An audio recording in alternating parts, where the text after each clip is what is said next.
So we'd like to begin as soon as we can now. And I'm going to introduce our MC for the morning in just a little bit. But before I do, I just want to make certain you have a chance to grab your seats as I tell you where we are and what we're doing here today. My name's Chuck Manto. I head up a group within Infragard called the Electromagnetic Pulse Special Interest Group. And as you know, Infragard is a 501c3 organization of professionals in any critical infrastructure area. And they sign non-disclosure agreements with the FBI and get background checks so that we can hold trusted conversations between private sector and the public sector on security issues. And for example, we had a great meeting yesterday where we were doing a lot of planning work, taking our recent triple threat power grid exercise book that we developed last year, and we're now beginning to make a cookbook of all the things you might need if you are a planner and want to up your game and improve your plan to account for high impact threats that could impact the country nationwide for more than a month. And that's what the EMP SIG does as its program. We look at any threat that could impact the entire country for a month or longer. Chief among them is electromagnetic pulse because of its unique characteristics. But we also look at space weather. We look at cyber. And today we're going to have top leaders on the technology and policy side who will talk about all of those. A substantial theme of the day today will be presentations from administration officials and others on the new National Space Weather Strategy, which is significant because for the first time in a long time, the government is now saying we might not be there to rescue you at day 4 after a disaster. It may be day 44, or it may be day 404. This is a substantial cultural shift that could make it more likely that more people will think about their resilience, their readiness, and their ability to prepare.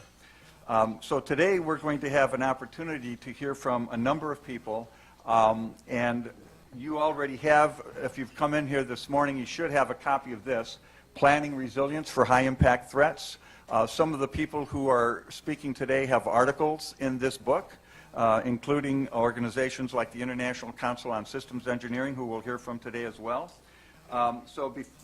As we get started, I'd like to call up to the front the Infragard National Members Alliance Board President, Jerry Bowman, who will say a word of greeting and introduce our speakers from the FBI this morning. And he will be here to be the MC throughout the day, so you won't have to see me as much. Thank you very much, Jerry. Come on up.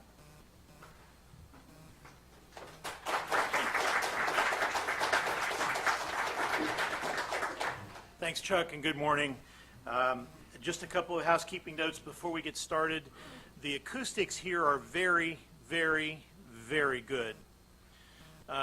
And I could hear conversations in the back of the room even as Chuck was speaking. So we've got the networking area. Just be aware of the fact that people up front can hear what you're saying. It might be distracting to the speakers. And to the gentleman in the brown suit back there, yes, your wife does still love you. Okay. So just be aware of that fact. We do have the networking area if you need to talk. Number 2, cell phones, make sure they're on stun. So that, no pun intended. Actually, Chuck's got a portable EMP device, and anybody's phone that rings won't work after today.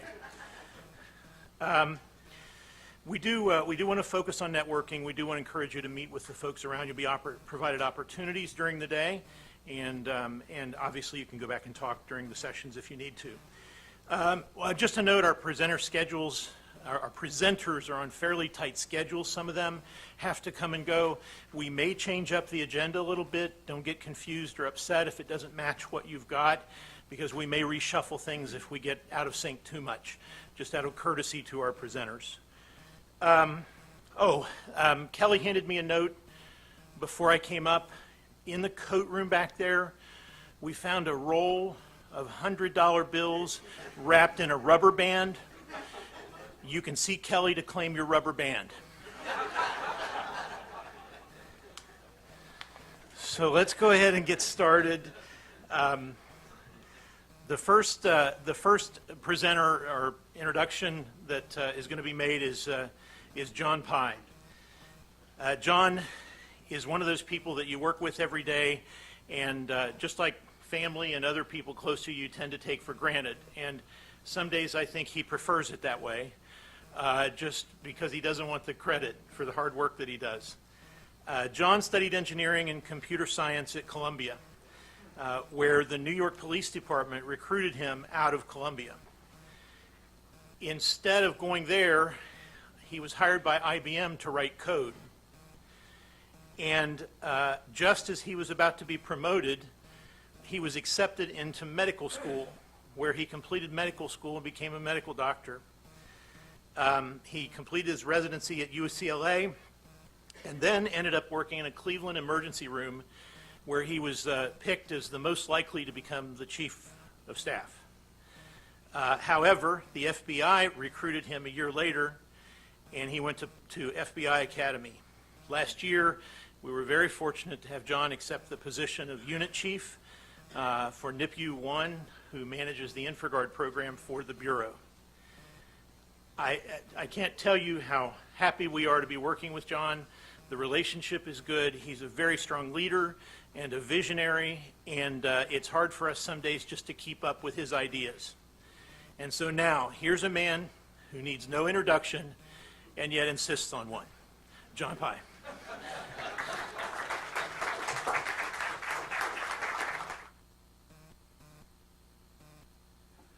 Thanks, Jerry. My wife just said I can't hold a steady job, so that's where I stand at my home front. Good to see everyone again. We had a great day yesterday. We work hard, we play hard. We had to get kicked out. People were turning off the light to kick us out at 9:30 after the dinner. But we got a lot of stuff done. One of the things I want to emphasize is that triple threat workbook. That's a great workbook. If you have not gotten a copy, please pick a copy up today. It covers 3 important scenarios. This is actually a framework that the EMP SIG leadership has developed over the years. It covers, first set of scenario will be cyber threats with a large-scale ICS SCADA compromise. The second set, it will be a natural disaster where you have geomagnetic storm, solar storm, and then the last part, it's a weaponized EMP. It's a nation-state sponsored. Each of the scenarios is different. Virtual world, natural disaster, a nation-state sponsored event, where you can have anywhere from a military, heavy military involvement, all the way down to a virtual environment. It's a very, very good workbook to have. It's really the full digest of all the important things that you need to know to maintain that resiliency, to know how to do a response in this kind of large-scale disasters. Today's program is fantastic. You have many, many great speakers. It will cover across the board as a whole government approach, and also to include the local, regional response, as well as the private sector. The private sector owns 90% of the critical infrastructure. Without you being part of the response, we cannot possibly achieve the level of response and planning that we need. With that being said, I would like to introduce the FBI Cyber Division Deputy Assistant Director, Eric Sporre. He is in charge of all the operations section in the Cyber Division. And you can use your imagination the type of technology, the sophistication, and the degree of collaboration that we have within the Cyber Division and under his leadership in advancement of the national defense. Eric?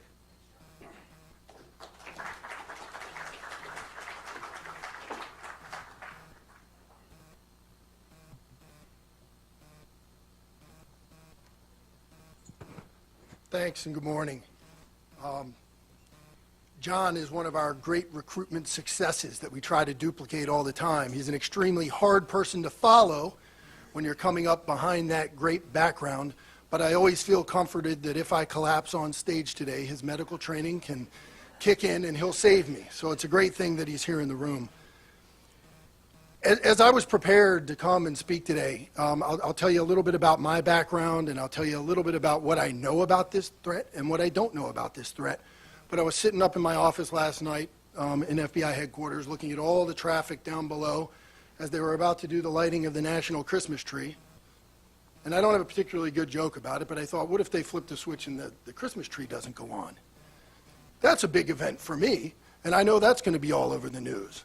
And after reading all the materials that John had fed me and briefed me on regarding these threats, I'm like, you know, that's nothing, but you just think about how much we take for granted our electrical power and the power grid. I participated in GridX a few weeks ago, and again, an eye-opening experience for me. So let me just start off by saying thanks for having me here today. Thanks to the organizers, thanks to the Infragard board, thanks to Chuck Manto for chairing this important special interest group, but most importantly, thanks to all of you. Thanks to you for your expertise. Thanks to you for being here and spending your time. My current role in the cyber division looks at computer intrusions, right? It's all the computer intrusion threats that we face as a nation and really throughout the world because it's a partnership. And I've been involved in cyber since around 2003, and I tell this story often. I was in the Miami field office at the time. I was a white-collar agent, and it was as we were developing cyber squads.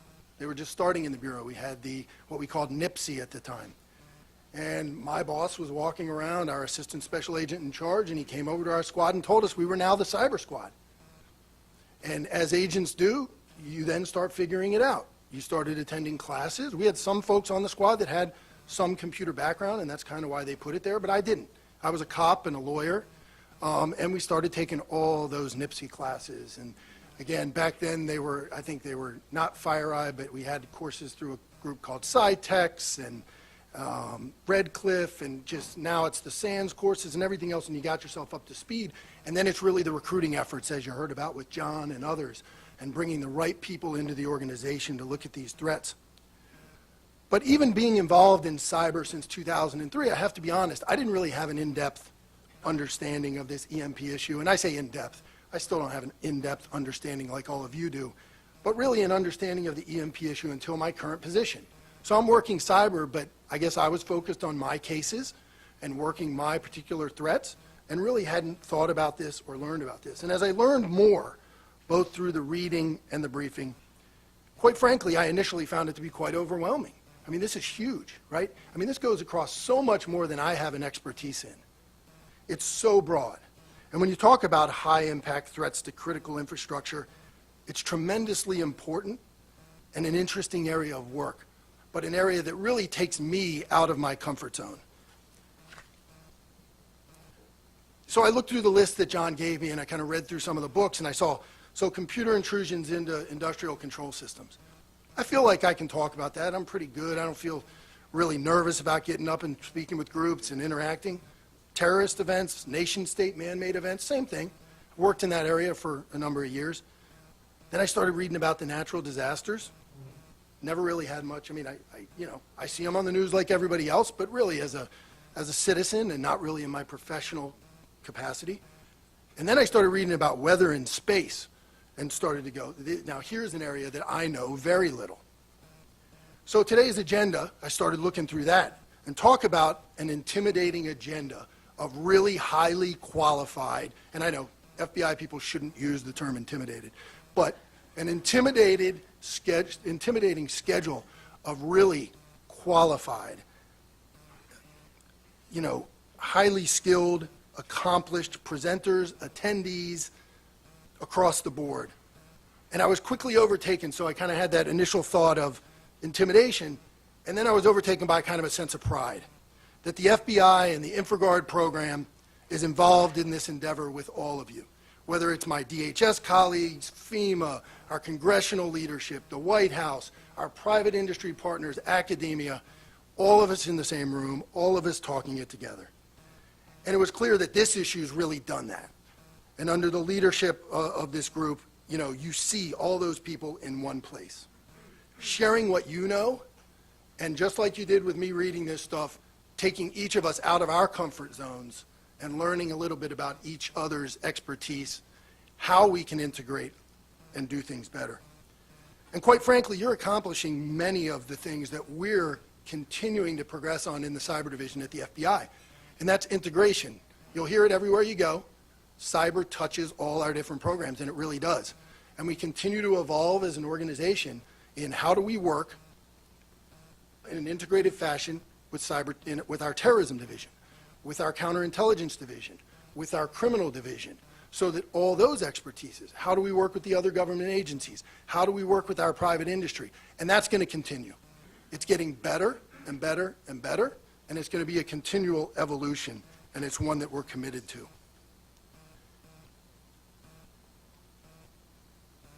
One other area that I like to hit at every opportunity when I stand up in front of folks is engagement with your local field offices.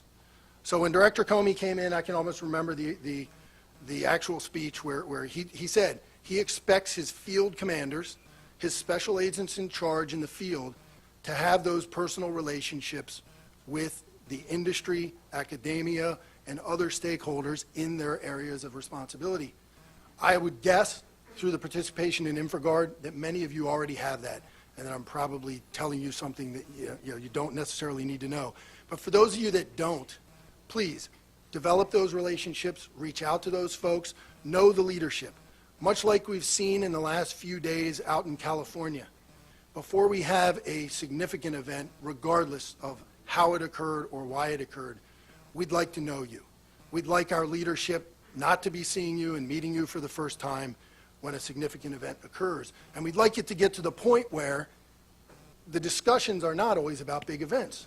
They're about small, incremental things, questions that you have about how we work or how we do certain things, how you can give us the information that you have. So please, if you don't have those relationships, know that we want to have those relationships with you, and that it's a goal of ours to have that. With that, I'll thank you all for the opportunity to be here today. You have a tremendous lineup of speakers, which I know are going to give you a great day, but I did have one more obligation before I relinquish the microphone. And that's if I could ask Janet to step up. She's going to say a few words about Mr. Manto, and I'd like to present him an award from Director Comey.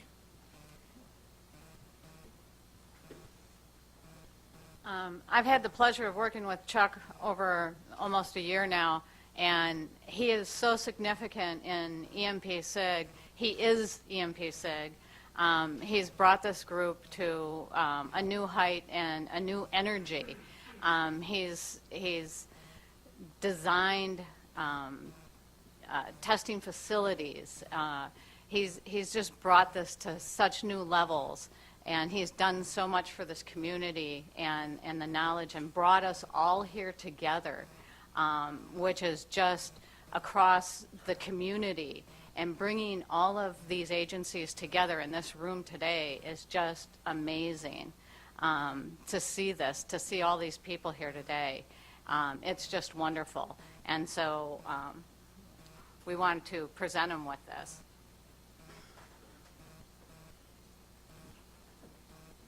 Chuck, on behalf of Director Comey, thanks very much for your leadership, and we look forward to a continued partnership. Thank you very much.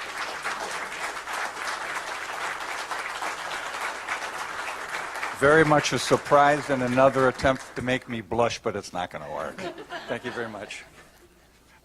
Thank you. Thanks. Have a great day.